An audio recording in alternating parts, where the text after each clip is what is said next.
What's up, bro? So, in today's video, I want to talk about the three tiny details, even though they're not so tiny and they're not so detailed, because a lot of people subconsciously or sometimes even consciously nowadays, they pick up on it and I can consciously tell it. It's like subconscious, but then I realize that consciously these three things I'm going to be talking about. And this can completely change the vibe of the conversation. This can go from a girl wanting to sleep with you on the first date to not even giving you a kiss or a hug. This can make her pussy dry or wet. This can give you $1 million business deal or rejection. This can make you socially awkward. Like you go up to a girl at the gym and she thinks you're a creep. Even if you have a six pack and are attractive, this can make you creepy. And that's the last thing you want to be. This can land you in jail. If the cops interrogate you and do these three things, they will think you're lying, right? These are the three characteristics that untrustworthy people also have. So I'm gonna go over the first one, which is eye contact. So a lot of guys think that eye contact with men is gay, which is the stupidest thing ever. If you look at a man's eyes, you're trying to fuck him, because that's what it does to women, which we're going to talk about later on.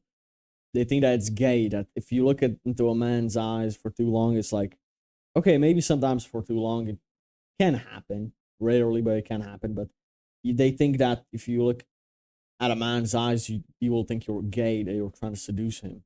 No, that works only on women. And we'll talk about how that works on women. But it's not gay. It's it's not gay at all. To look into a man's eyes is not gay. It builds trust, actually. If you're all jittery and scratching your head and yeah, looking at your phone, etc., fighters are not gay. They have these face-offs, face to face, looking in each other's eyes. It's not because they want to fuck each other. Because they want to fuck each other up in the ring, beating the fuck out of themselves. You think Conor McGregor and Floyd Mayweather fucked? No, they didn't. They beat the fuck out of each other. Now, you don't stare into a man's eyes just because you want to fight him, right? It's just because it asserts dominance or it just shows that you're not afraid. And he's not afraid either. But as soon as you start looking away all the time, he respects you less.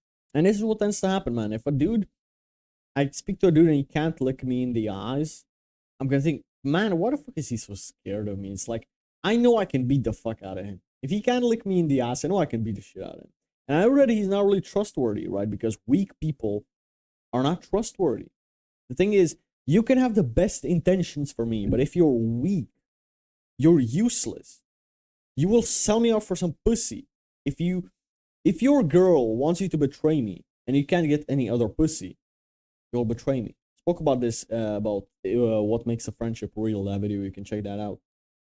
Weak friends, he will sell you out in a police interrogation, even if you didn't do anything wrong, but because he's scared and he's weak. He will sell you out to your enemies. It's like weak people are untrustworthy, and not being able to hold eye contact makes you seem so fucking weak. Weak, like afraid, scared of the person. That's why in business, it's the most important. You look at person in the eyes, he trusts you because you know they are a strong person. You're not going to betray him over anything stupid or small. And he also knows that you're not afraid, You're not afraid of numbers on a screen, dollar signs. He knows that you can handle yourself. Or at least that's what he expects, right? Some people can look you in the eyes and still betray you, stab you in the back. That happens a lot, actually. Another thing that eye contact does, it builds tension with women, sexual tension. A girl, again, if you can't look at a girl in the eyes, it shows that you're scared of her or you're nervous around her, which shows that you're not getting much pussy. That's why you're nervous. Because if you fucked 1,000 women in the last year, that's actually pretty hard to do. In the last 3 years, right? That's a girl every day, pretty much. You're not gonna be nervous when you go to speak to the 1,001 woman. And this can be even with like 10 girls, etc. Or just girls don't want a guy that's scared of them. You see it in movies that girls like the nerd and they try to seduce him, takes his virginity, etc. That doesn't work in real life. That shit does not work. Women want a confident man, a man that's done this before, a man that they can follow the lead to, not know what to expect. They don't want to lead you. And if you can't look her in the eyes, is they're kind of nervous, scared. You've probably not done this in a long time or ever before, a date, etc. And you want this to work out, and you're kind of scared of her. So she's automatically gonna make her pussy pretty dry. If you can look at her in the eyes, in those, like when guys say it's awkward silence, in that awkward silence, you can make it not awkward in a second. And you just look her in the eyes, and you keep staring into her eyes for 10 seconds. And then, then something will pop up hopefully in your head. If it doesn't, yeah, it's just because you're thinking too much. You're too nervous. Now, I've spoken about on previous videos about first dates and what to say on first dates, etc. But realistically, you just need to go on more dates, fuck up, learn, and it's become more natural. You automatically, I have the opposite problem, right? I have the opposite problem of I have too much things I want to say, and she keeps talking, right? And I'm kind of waiting and taking for my turn to talk sometimes, because I don't want to forget what I wanted to say. I have like 5 different ideas of what I want to talk about, and I'm just waiting for her to finish. And that's when the conversations flow with women the best. When you have so much stuff that you want to talk about, but you also try to listen and not just wait for your turn to talk. That's also the other balance. But it's like there's not a moment of silence, or it's intentional. Sometimes you leave an intentional moment of silence just for you to give 10 seconds of just staring into her eyes and see who breaks eye contact first. And if she breaks eye contact first, she's scared of you, she's nervous. Do you know she wants dick? Because she respects you, man. And she's actually like getting nervous or blushing. It shows fearlessness, It just shows you're also not socially awkward, that you've done this before, that you speak to people. Even if you meet a new stranger, for example, a new girl at the gym, a new guy at the gym, you speak with him. Hey, bro, how many sets you got here left? Yeah. Hey, have you been going to the gym lately, etc.? How long have you been going to the gym, for example? All of that. And through the whole conversation with this complete stranger that you've never met before, you keep looking into his eyes or her eyes. It shows that you're not socially awkward, that you speak to people on a daily basis. This is normal for you, even with a waitress or whatever. So this is why it's so perfect, There was this one quote: the eyes are the window to the soul. You can see if a person has good intentions for you if you look in their eyes. It's like if they can't hold eye contact with you, I don't trust guys that can't hold eye contact, because I know that they're weak, and weak people, even if they have good intentions, they're not trustworthy. And I see they're so. There was also this one quote from, I don't know what that movie was called, I forgot. But basically the quote was, "The eyes, they don't lie, Chico." And that was, so the next thing is, be loud. Speak with a loud voice. I've struggled with this before, Recently on the second channel, I did a video today where I reacted to an old video of mine, my second ever video. It wasn't even on the YouTube channel, it's on Rumble. And I reacted my second ever video I made, and my accent wasn't really good. And I was like, my voice, my loudness, I wasn't even loud. I was like, you have to turn the volume up to hear me. And it's like, I was like getting used to it, right? I was getting used to YouTube videos, and I was cringe, but it's nice to see. You need to get used to speaking loud, not just in videos, in real life. This is what I'm trying to talk about. You see, when you speak loud, it shows that you're not scared. So I'm going to use an example from my own story. In middle school, for example, the teacher couldn't hear me. It was like, so it was, you had math. So how much is, I'm going to use a dumb example, like how much is 10 plus 10? I'll raise my hand and say 20. And she'd be like, what? And I'd be like, 20. And she'd be like, what? And she'd have to come closer to me, or she'd, in front of the whole class, she would say, Sergio, speak up. I can't hear you. And every girls in the class that I liked, they laughed at me. My friends laughed at me because they saw that I was weak. Being timid with a timid little bitch shy voice shows weakness. And you're a man, you're weak. People are gonna laugh at you, even if you're fucking 9 years old. This clearly showed it, man. So yeah. And when I fucking spoke up a little bit, my voice would start fucking cracking. And, you know, it's like I was so nervous, but my heart was beating. I don't know why, man. I just was so scared in front of a class, in front of an audience of people, basically, because it was like 20 people in our class, and I'm like, now I'd handle a situation so perfectly, dude. Oh my goodness. So that was a weird example, but yeah, man, that's like honestly, people don't respect people who don't or just speak with low volume, man. Just speak, it just shows timidness, no respect, nobody respects you, shows weakness, and also it shows no attractions for from girls, you know. Girls, if once this happens to you throughout the whole day, she has to say, what? It's like she's automatically talking to you like a son, like mother son dynamic, not father daughter. Automatically, she looks at you as submissive. Automatically, she doesn't want to fuck you anymore. Automatically, her pussy is drier than the Saharan desert. Women want a man that can speak loud and be confident with his words and look in her eyes when he does that. You don't have to yell. You don't have to yell, bro. You don't. Again, it seems forced when you're yelling and you're speaking like this and you're trying to be as loud as possible. You don't have to do that at all. But just speak.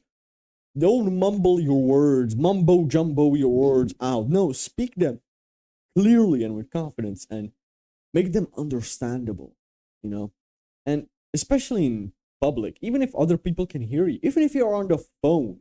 I used to be, hey mom, can you go pick me up from the train? Like, also for me it was a little bit awkward because I was speaking Romanian in Czech Republic, which, you know, speaking a completely foreign language in a foreign country, and it's like everybody looks at you, what language is that guy speaking, you know?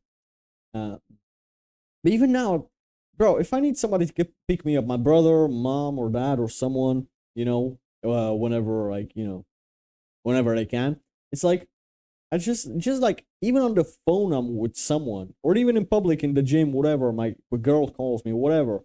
I'm like, I'm speaking loudly on the phone. And even if other people can hear me, who gives a shit? I'm not having nothing to hide. So it's like, why the fuck would I be scared to speak loud in front of people?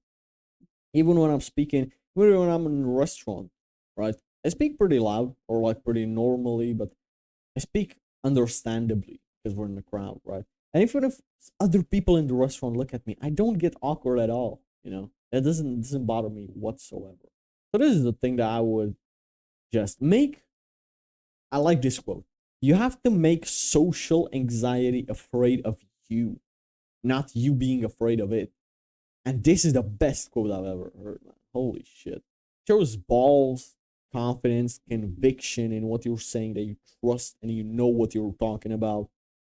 Shows testosterone. You know, I heard this one quote, pussy can smell testosterone from a mile away. And bro, I can tell you, every single time I spoke more loudly and I looked the girls in the eyes, I was fucking around. Okay, not every time. I'm lying here. It's like every time that I fucked a girl, it was never with a timid, shy voice and avoiding eye contact. It was always, it's coincidental, but every time I fucked a girl on the first or second date, it's also because I was speaking loudly enough. She didn't have to say, what did you say, huh? I didn't hear you. And she was like looking away, breaking eye contact because I was holding it, you know, and she was like, God, blushing and nervous, you know. So this is like one tip that I would give you. Speak loudly and keep eye contact.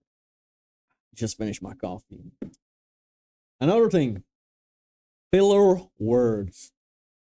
Shows unprofessionalism, shows low confidence, shows that you don't know what you're talking about.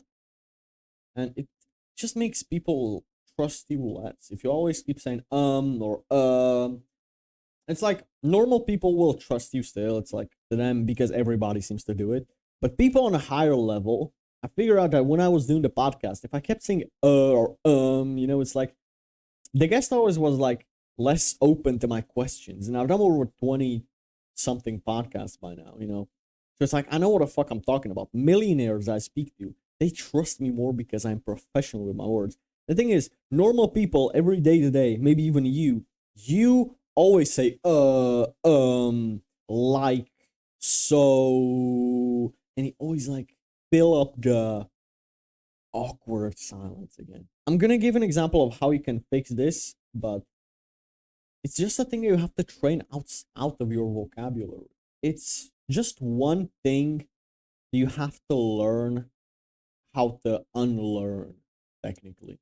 Because people on a higher level, they have to have really good speaking. And the thing is, you can master like people like Andrew Tate and Tristan Tate.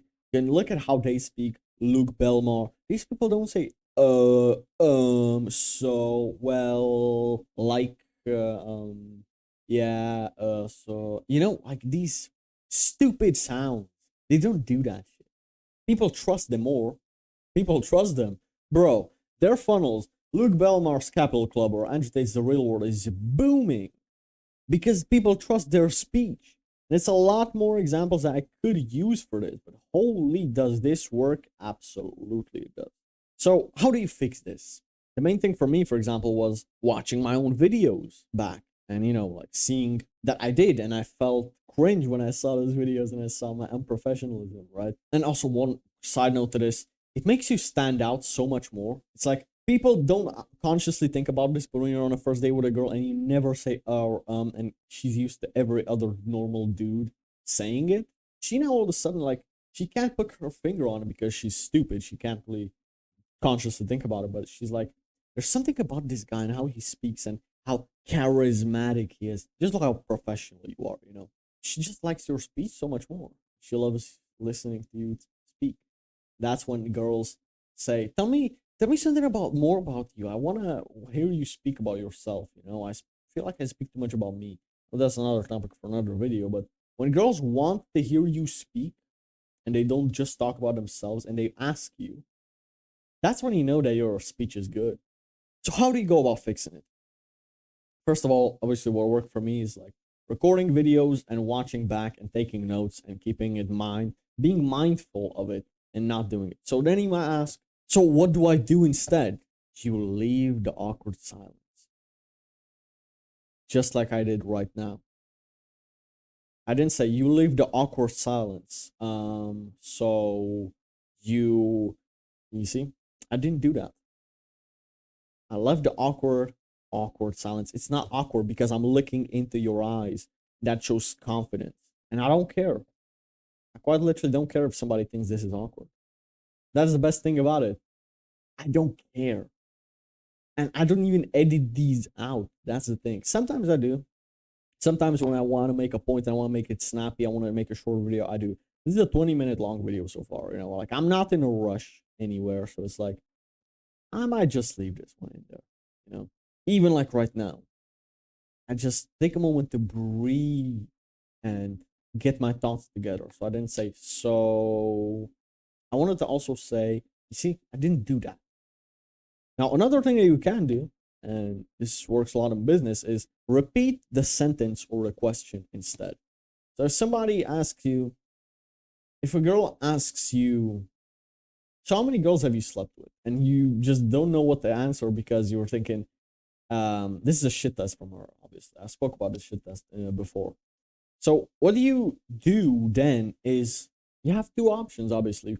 You should either downplay it and say, no, I'm a virgin, you know, I don't even know what sex is. And if you're attractive guy, she knows you're bullshitting her. Or then you say, oh yeah, 33,562.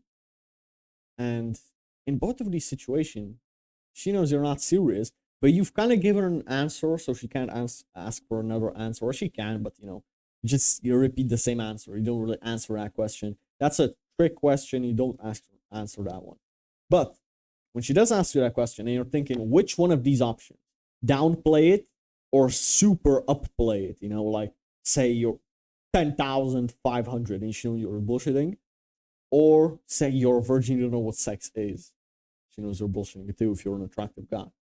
And you're thinking between these two. You don't say, in the meantime that you're thinking about which ones of these two to choose, you don't say, and then you make your decision. No, you say, you can repeat the question. You say, so you want to know how many girls I slept with? and then you leave a little bit of a silence. And that gives you just another 2-3 seconds to decide which one of these options to go with, which is a good one. Somebody asks you in a business proposition, so how are you going to help my company make more money? And you're going to say, you kind of repeat the question. So you want to know how I'm going to help your company make more money? I'm going to tell you exactly how I'm going to make your company more money.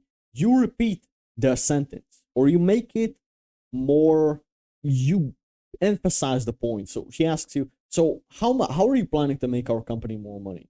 I'm going to tell you exactly how I'm going to make your company more money. So we're going to do this. You don't say, how are you going to make our company more money?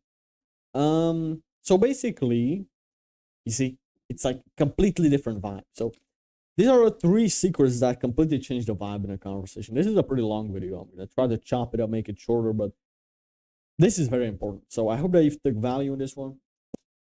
Hope this was useful. God bless you, and see you on the next one. Goodbye for now, bro.